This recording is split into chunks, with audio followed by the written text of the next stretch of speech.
Welcome to the Legends of Boxing show on the Grueling Truth Sports Network. The Legend of Boxing show is brought to you by the Retired Boxers Foundation and MyBookie.ag.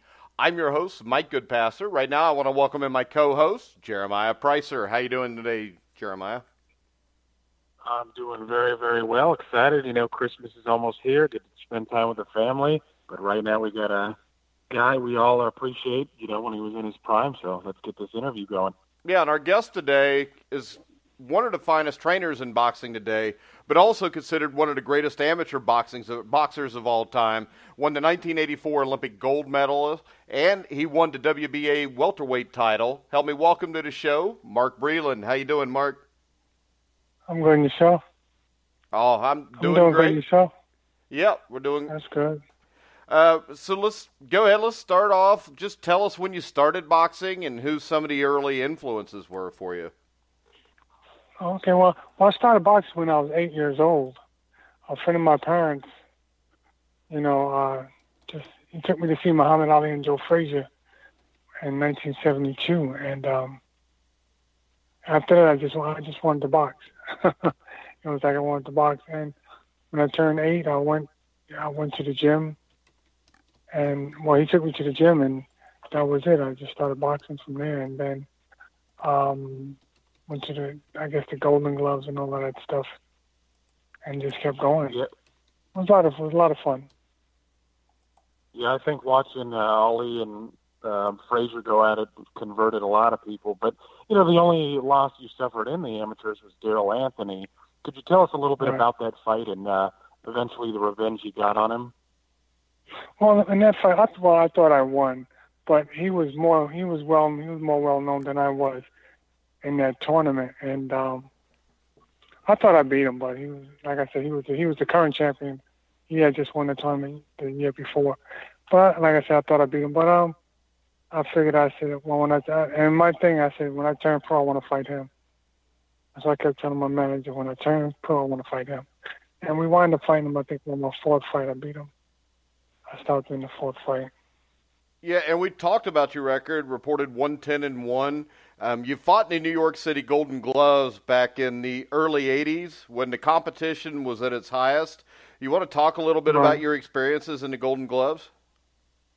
Well, the Golden Gloves, you know, as a matter of fact, I started in 80 in the Golden Gloves. And it was a lot, like you said, it was a lot of competition, tough competition. But I was back then we had smoker fights. Yeah. And so they weren't sanctioned. So I had about, I had about maybe 70, 80 smoker fights already. From the Junior Olympics to all that stuff, just fight. Sometimes I fought twice a night. If I knocked it out early in the afternoon, we'd fight again that night. And, you know, I guess amateur boxing was, I think it was at its highest back then. Yeah. And, so then fighting in the Golden Gloves was much easier. I mean, one wasn't that easy, but the guys, they were just so intimidated by me. Because, a lot of my fights, a lot of the smoker fights were knockouts. And going into the Golden Gloves, you know, I think the record for knockouts were like 14 first round. I think I have 15 first round knockouts. And then first round knockouts, I broke the record for that. But you know, it was like I fought, and then I fought maybe 5-6 fights each year, 5-6 fights each year. Like now, they might have 2 fights a year. They might have 2 fights in the gloves and 1 in the gloves. So it was so much different then. But you know, like we were talking before, you know, fighting in the gloves back then. You know, I fought a couple of guys that were, you know, they were tough, but I just beat them, and it was just. I guess back then, I was just everything was boxing in my life back then, just boxing. And I guess that's what took me to where I was at in boxing. Yeah, no, I don't think anybody would doubt that, especially American boxing was much better back then. I mean, you know, you could go down to a local gym and get much better competition, especially in terms of just sparring. But eventually, you know, you living and breathing and sleeping boxing, you know, you earned your way to the 1904 Olympics. And one thing that struck me about, you know, watching you was just how calm you were the entire way through. I mean, you were fighting international competition and looked stellar. I mean, could you tell us a little bit about what it was like representing the U.S. in the '84 Olympics? Well, you know, fighting in the Olympics, it was a lot of fun. I enjoyed it, but it was like the first two fights bothered me because, I mean, I won the fights. I think the first fight I got booed. Yeah, that was the fight against Wayne Gordon from Canada, wasn't it? Right, Wayne Gordon, right. Yeah. I got booed. I'm like, wow. And so the next fight, I won the decision. Then I fought this guy. Then I fought the Mexican guy who was like, I think 2-0 with two knockouts. And I left camp and I went to spar with Tommy Hearns. He was in LA, and I was sparring with Tommy Hearns for that. And came back in and knocked this guy out in the first round. Yeah, I think it was Gennaro Leone, wasn't it? Gennaro Leone. And I distinctly remember Howard Cosell's. And I heard that, I mean, I heard it so clearly. It was like, oh, he's back. And I'm like, the first thing I said when I spoke to Howard Cosell was like, I never went nowhere. I'm like, I never went nowhere. But, you know, I guess everybody was looking for knockouts. Everybody was looking to knock everybody out. And I tell people, like, look, if somebody knows that you're a big puncher, you're a knockout guy, they're going to try to do everything they can do to get away, you know, to not get hit. And the guys, you know, a lot of guys were there just to survive. Yeah, and I think that going into that Olympics, you had to face more pressure than maybe any Olympic boxer in history just because of your record and your reputation. Right, and you know, they were saying, and he can't lose. I'm like, wow, I don't say I can't lose. I mean, you know, things happen, but I'm like, there was a lot of pressure. They put a lot of pressure on me because, you know, like I said, going in there, they were saying this kid can't lose. I'm like, I'm human.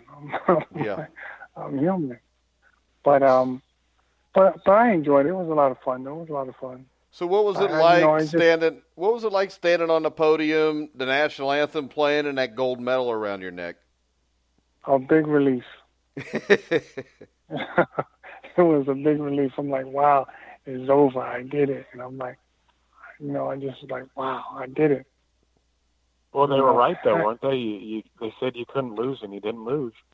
Yeah, and I didn't lose, and I just kept on. I just, you know, my thing with the reputation of just knocking out. I'm like, look, I just came here to win. I didn't come here to knock everybody out. I came to win. Right. So how did you eventually pair up with Lou Duva? Well, I knew a lot of the guys. You know, Shelly Finkel was my manager, and he knew Lou Duva and those guys. So I guess they all mixed in with Eddie Van. Well, they had the package with me, Vander Purnell Whitaker, and Mildred Taylor and Tyrell Biggs.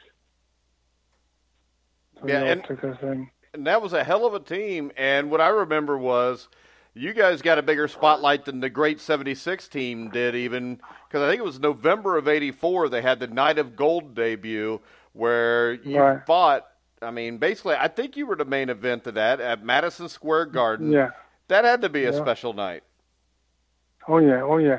I mean, you know, the Night of Gold, like you said, all the guys fought. And, you know, matter of fact, I fought a guy, what's his name? I can't think of his name offhand, but straight out of jail. And I'm like, oh, my God.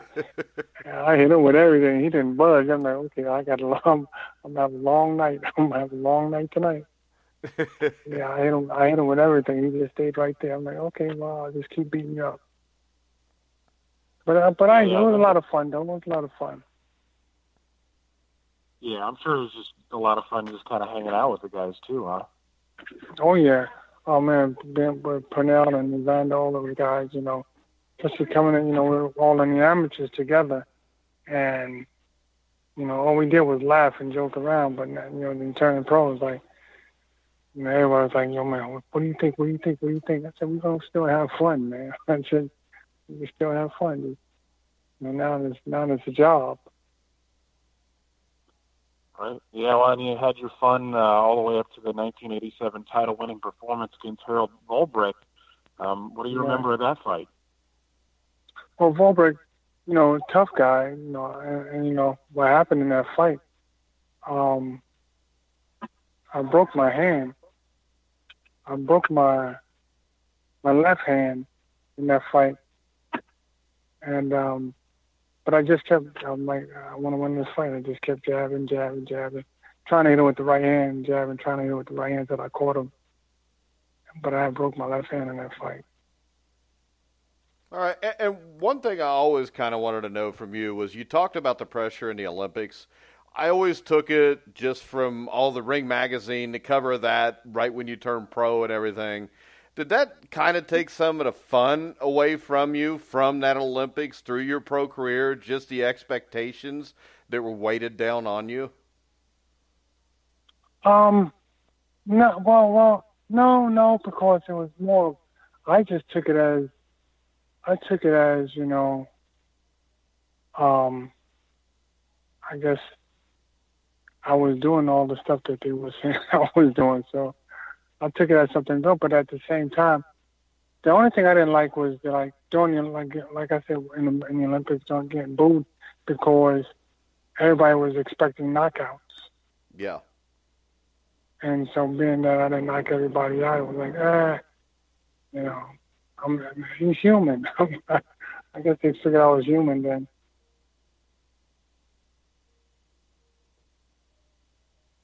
But I enjoyed myself though. Yeah, well, yeah, that's certainly a plus because not everybody enjoys what they do. I mean, there are a good number of guys who get in the gym and they train kind of half-heartedly, and and sometimes it affects them. But I mean, eventually, it was clear that you were, at least somewhat human when you had your meeting with Marlon Sterling the first time. I remember that was in South Carolina. That was in South Carolina. Yeah. And what do you remember of that fight?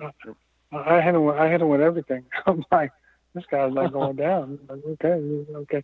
And when he caught me, I was like, okay, he got me. But the second fight, I thought I won the second fight with the draw, but I thought I won, but it was a draw.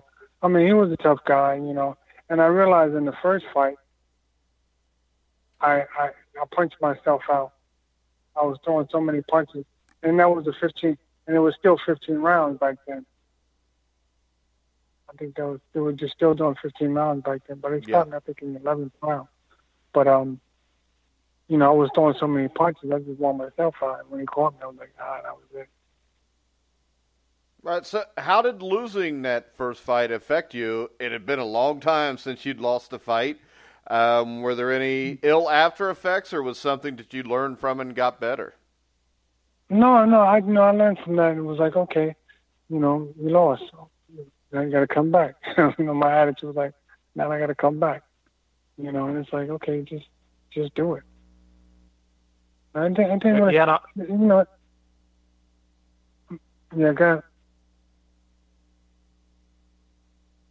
Jeremiah? Oh, sorry. Hello? Yeah. Wake up, Jeremiah. Yeah, I thought it was. No, I thought it was my phone. I thought my phone had cut out or something. I just wanted to squeeze in a real quick question about whether or not you thought that title fights should still be 15 rounds. Because obviously you knew the difference between 12 and 15. Do you still think title fights should be 15 rounds?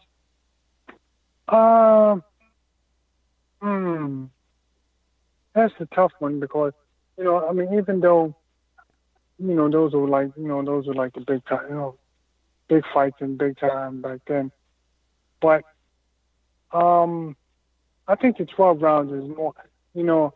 I think the 12 rounds is a little better because I think that 15 rounds took so much out of these fighters, took a lot out of the fighters.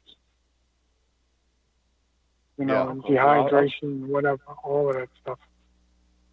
Right. Yeah, I think that's fair enough. But eventually you fought Sung Soon Lee. regain the title that you had lost before. What do you recall of that fight? And one thing I want to point out that a lot of people forget is, today, a lot of guys who own titles, they fight 2 times a year. You're a really an active champion. I mean, when you beat Lee, you fought 4 times in 1989. Yeah, because one thing, I just wanted to stay active.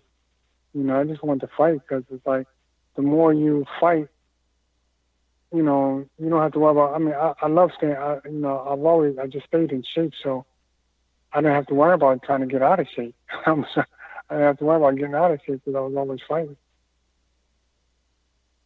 Yeah, and then during those defenses, you went to England and fought Lloyd Hunnigan, who had upset Donald Curry a couple of years before. What was it like going to England to fight? Oh, it was. They want. I really wanted to fight him because he just kept talking, and I'm like, man, I want to get this guy. I'm like, I'm gonna get him. And so what happened when we were in England? We're walking out, but I never stood next to him. I would never stand close to him. And I didn't want to take no pictures. I'm like, no, I don't want to be around him. But now, he never realized how tall I was. Yeah. So when we walked to the center of the ring that night, I looked down at him, and he looked up at me like, oh, no. It was like, oh, no. And he looked up and like, oh. And so, now when he come out the ring, when he come out first round, boom, man, it was a stiff jab. I didn't realize I dropped him twice with a jab. I think one in the first round and one in the second round. And I'm like, wow. But he just kept running after that. He just kept running. And the referee, I remember the referee from my Panamanian guy, he's like, Lloyd, stop running. And I was talking to him. I kept telling him, stop running, Lloyd. Stop running. Why are you running? The referee kept saying, Mark, shh. He said, no, Mark, don't say nothing. I'm like, okay.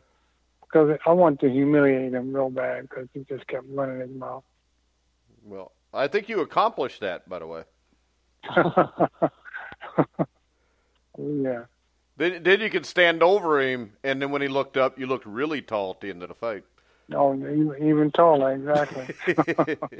All right, Jeremiah. Yeah. And eventually, it was the Aaron Davis loss. Another tough one. Yeah. What do you recall of that bout? And what was it like? It was a great fight. He took a lot of punishment. I took a lot of punishment. I just, the next round, if that round would have been, if I ever got through that round, it was going to stop the fight because his eye was almost shut tight. Yeah. And he just happened to catch me, boom, and he caught me, boom. I'm like, oh, and I just went, he just caught me with a good shot. And I was like, nothing I could do after that. Yeah, and then you retired in 1991 after a tough loss to Jorge Vaca, but you returned in 1996 or 97. Why the long layoff, and what brought you back? I didn't want to. What happened? I didn't want to go out on a loss. Yeah. I just said I don't want to go out on a loss, and I'm like, I will come back. I'll do it again. And then I came back and fought. What's his name? I can't think of his name. Matter of fact, I was watching it the other night. I can't think of the guy's name. There was a bunch of fights, and I fought him. I think I stopped him. Oh, you thinking of Buck Smith, who was like 170-something and 10 exactly. or something? Yeah, okay. Yeah, Buck Smith. Yeah, I watched that the other day, too, getting ready for this interview. I think that was at the old Palace at Auburn Hills, wasn't it? Yeah, Buck Smith. Yeah. Yeah, funny about Buck Smith. I don't know if he caught you cleanly or not. I don't remember that fight being on television, but did he hit you at all? Did he hit hard? Because you look at his record, and the guy had something like 121 knockouts. I know he's knocking out a bunch of no-hopers, but did you feel it at all? Do you remember anything? I don't remember. No, not. I think he caught me a few times, but he didn't hit as hard as he didn't hit as hard as I thought he did. And when I caught him, I'm like, okay, that was it. I guess I hit a little harder than he did. Yeah, and you won like 5 straight fights, and then you retired again. Why'd you retire? Yeah. Was it just time you got on a winning note, or? Well, it was the thing. I seen a friend of mine. I ran into a friend of mine who used to box, and I noticed him. I noticed him talking, and I'm like, wow. And, I mean, he was slurring real bad. Yeah. We used to spar and stuff. He was slurring real bad. I'm like, wow. Then so I said to myself that night, I'm not gonna retire no more. I'm gonna quit. And that was it for me. I stopped. I stopped after that. Yeah. And so after that, no, go ahead. No, after that, after seeing my friend, and I'm like, wow. And I'm, we was sparring partners and stuff like that. But I noticed, like I said, the bad slurring. And I noticed that in a lot of different fighters, older fighters. And I'm like, wow. I don't want to be like that. Oh yeah. I remember this all. I was just going to say, I remember this old story about Jack Dempsey. And this is going way back. But his wife used to hate when Jack Dempsey brought his friends over because they were all, slurring their words and stuff like that. He was all he was getting along with them and whatnot, but she just, didn't like having them around. Right. And so when I seen that, I'm like, wow, time for me to quit. And that was it. Right. And then you decided to become a trainer, and obviously you have Deontay Wilder. Who else have you trained? Well, I used to work with Dominic Gwynn. Okay. I worked with Dominic Gwynn for a little while. I worked with Vernon Forrest for a little while. And now I'm Deontay Wilder. But the thing about that, I train dogs. I used to train dogs. I trained dogs before I started training boxers. And the thing about training dogs and training fighters, the dogs listen and they don't talk back. Must be easier, huh? That's kind of how I compare raising my kids and my 2 dogs. My dogs never give me trouble, but the kids are always talking back. Yeah, I'm like, man, they don't give me no problem. Well, not only that, when you come home, your dogs are almost always happy to see you, your kids. I'm happy to see you. Oh, yeah. Yeah, my kids, the kids only run up to you if they need some money. Or if you got something for them, hey. Yeah, you got presents or money, they treat you like the dogs do. The dogs act like that even if you don't have anything. Because the dogs are smart enough to realize that if they're nice to you all the time, they got a better chance of getting something out of it. The kids don't really realize that. But, exactly. So you know where the next question's going. Deontay Wilder going to fight Luis Ortiz next. What's your take on that fight going into it, and when does it look like that fight's going to take place? I think it may be probably in March, April and March. I don't really think Ortiz want to fight Deontay. Because how you gonna get busted with steroids for the first fight, then you fight somebody else, and you win some kind of title he just won or whatever. Now you want to fight Deontay. But now, he's still going to test you before the fight. Yeah. So I guess he's going to start shooting up now. I guess he'll start shooting up now, and I hope it lasts. Oh, it's just for a cold he's got, Mark. He's got high blood pressure and a cold. He said it was his blood pressure medicine. It's funny the WBC. I mean, they're the ones who, I think they made him pay something like a $25,000 fine. And they're like, all right, you're good to go. That's got to be frustrating, doesn't it? I mean, but my thing, you should get, when you're at that level, you should get banned. I would ban him for boxing. Yeah, or if you look at Alexander Povetkin, they fined him $250,000 because he's got a trainer or a manager promoter with more money, and Ortiz only gets fired $25,000 for the same damn thing. Exactly. And that's the whole thing. Even worse with the Povetkin matter is the WBC actually said they were going to ban Alexander Povetkin for life. And then a year into his suspension, they were like, well, $250,000 doesn't sound, and surprisingly, it's around Christmas time, right? I don't know. I just kind of think the WBC people are like, I'll just buy some presents for my kids, get $250K on the guy. I don't know. Bought a couple dirt bikes for the kids so, Povetkin can fight again. Yeah. But, all right, so the big question everybody wants to know, do you think Wilder-Joshua happens at the end of this year or at the end of this next year, 2018? Yeah, or do you think it's 2019? I think it's this year. I think it's this year coming up. Yeah. Because you can't hide too much after this. There's nobody else. I mean, there's really nobody else. There's nobody else there. Well, do you think it's Joshua hiding or do you think it's Eddie Hearn hiding him? Oh, definitely. Oh, yeah. Eddie Hearn, he's trying to make as much money as he can.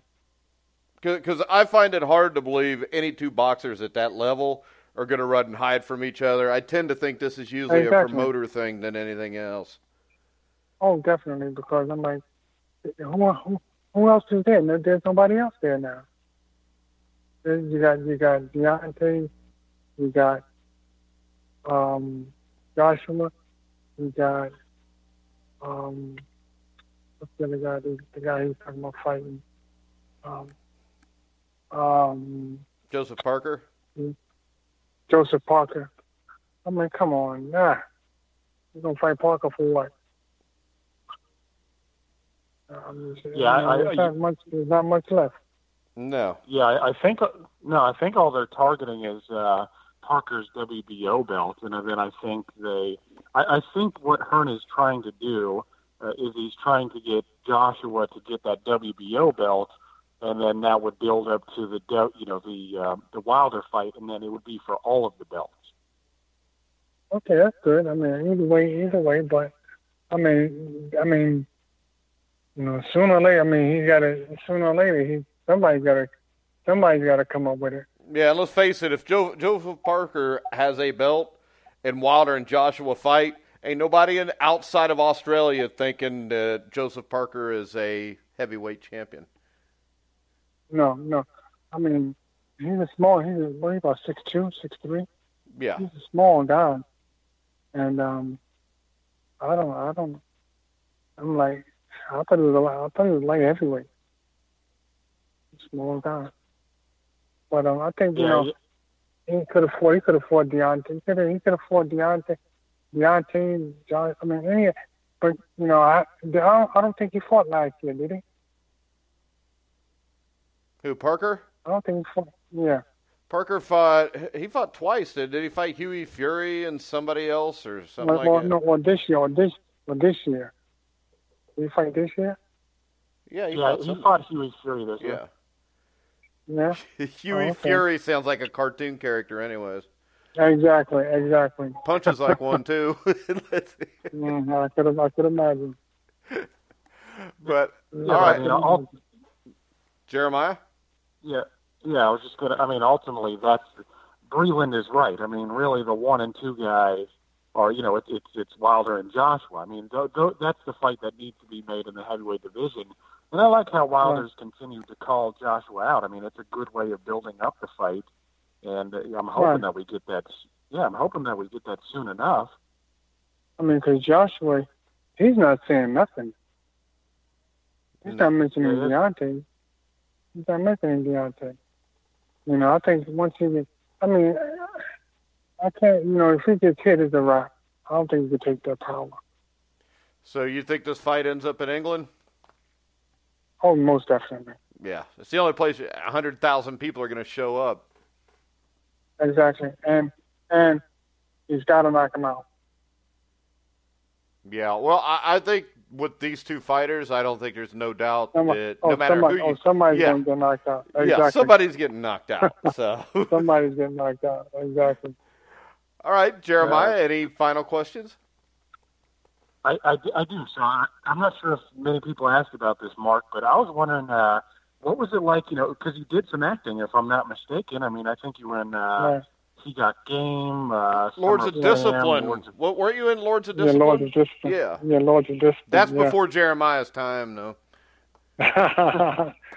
You know, Laws of Discipline was in '72. That's way And before. no, That's no, way no, no, no, no, no. Hey, I'm sorry, 82. Wow, that's 72. 82. But it was a lot of fun. I enjoy doing the acting because it's something that I like doing. It's something I like doing for me. I like when I first started boxing. I have a cousin who used to do a lot of acting stuff, theater. And I used to go watch them, and I'm like, wow, I like acting. And when I first got called to do Laws of Discipline, her name was Helen Chenoweth from Paramount Pictures called me, and she says, she started talking about boxing and then talking about the movies. I'm like, she said, well, do you have any acting experience? I said, no, but I can act. And she was like, okay. Then they called me down to read for it. And when I read for it, she was like, okay, they liked it. I'm like, okay, good. And I wound up in England for a while. I did most of it in England. And it's a lot of fun. It was a lot of fun. Then Spike Lee called me for He Got Game and Son of Sam. It was a lot of fun. Doing different things, So I still like acting. It was a lot of fun. I did some theater stuff too, but it's a lot of fun. Jimmy Keeps your brain and going. Ray Allen. Yeah, Ray Allen, nice guy. Denzel was a nice guy. Yeah, I met all those guys. I meet him in a lot of boxing events too. They're big boxing fans. All right, Jeremiah, anything else? No, that's my final question. I just wanted to ask a little bit about the acting stuff because I don't hear many people pose it to you. Yeah, The Lords of Discipline was a damn good movie too. That was a lot of fun. I mean, that was my first time doing any film stuff, and I'm like, and all the guys were real nice. David Keith, they helped me a lot, and all the guys were real nice. Yeah, and Jeremiah, 1982 does not mean it's a black and white movie, so you can watch it. Oh no, it was in color. It was a color movie. Oh, was it? I mean, did they actually have people speaking? Was it one of those silent films where No, the silent films were back in the 70s, Jeremiah. Back in the 60s, yeah. Well, hey, Mark, It was great having you on, and I want to send a shout out. I know he's listening right now live, Alex Ramos, who got us in touch with you. Alex. Yeah, Alex is a great guy, doing some great work with the Retired Boxers Foundation. And, hey, if there's any way you could hook us up, we wouldn't mind having Deontay on sometime. All right, I'll find out with him, talk to his manager, and I'll let you know what's what. All right. I'll get it done. All right. Hey, thanks a lot, Mark. No problem. All right, guys, I want to remind you, in an hour we'll be back for another Legends of Boxing show. We'll have Ernie Shavers on. That'll be at 5:30 Eastern Time. Great show today, Jeremiah. I mean, Mark was one of my favorite fighters growing up. I was like 14 or 15 when he was winning the Olympic gold medal. So, I mean, and I love Lords of Discipline. So everything he did. I mean, Mark Breland, one of the most talented boxers, actors that I think you could ever find. Yeah, and I think yeah, and another thing about Mark that I appreciate is, because I'm a tall and lanky guy. I know we've been over this on some of the shows we've done. He's skinny and frail, Mark. He's skinny and frail. He's not tall and lanky. But see, the skinny, frail guys, those are the ones that have a lot of power. Okay. Hey man, those are guys I love. Breland, Thomas Hearns, Vernon Forrest. Those are my guys. Yeah. Yeah. I learned a lot from Tommy Hearns. A whole lot.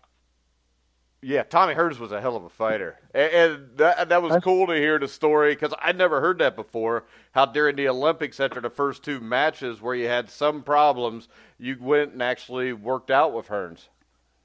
Yeah, and actually I sparred with him when I was 17 years old. Yeah. Actually, we've had a lot of guys on that have sparred with Tommy before. I know Donnie Lalonde had sparred with him and a few other guys also. Mike McCallum. Yeah, Mike McCallum. Yeah. I was there watching that one. But, all right. Oh, Yeah, really? Mike All McCall right. is one of my favorite fighters. That dude could fight. Oh no, the body snatching, good fight. Yeah, plus he had the greatest nickname of all time with the Body Snatcher. And the body snatching. Oh, yeah. All right, guys, we're going to wrap it up. All We'll be right. back in an hour with Ernie Shavers. Thanks again, Mark. Remember, you can All right, hear all thank of our you. shows on iHeartRadio, iTunes, TuneIn, Spreaker, Stitcher. Wherever you find sports podcasts, you'll find The Grueling Truth. So for Mark Breland, Jeremiah Preisser, I'm Mike Goodpaster. You've been listening to The Grueling Truth, where the legends speak.